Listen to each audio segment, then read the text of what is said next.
કારણ કે તમારા મઠમાં માતા નથી, તમારા માતાજીના મઠના કઈક આડું ઉભું રહી ગયું છે, આમ થઈ ગયું છે ને ઓળું થઈ ગયું છે. સાહેબ મેં એવા થડા જોયા છે કે જ્યાં 500 વર્ષ જૂનો થડો છે, 200 વર્ષ જૂના થડા છે. સાહેબ છે તો લાકડાનું એક થડું ને આપણા વડવાનો વ્યવહારી છે.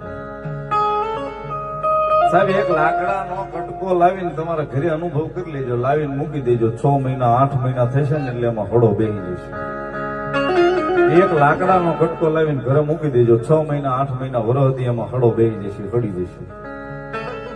સાહેબ આ ધર્મના પોટલા ધોરમના ઘડીમલા મારા તમારા વડવા મને તમને દઈ ગયા 8 પેઢીઓ વહી ગઈ, હજી એમાં હળો નથી બેહવા દીધો માતા. એટલે કેમ સાહેબ એમાં માતા નથી?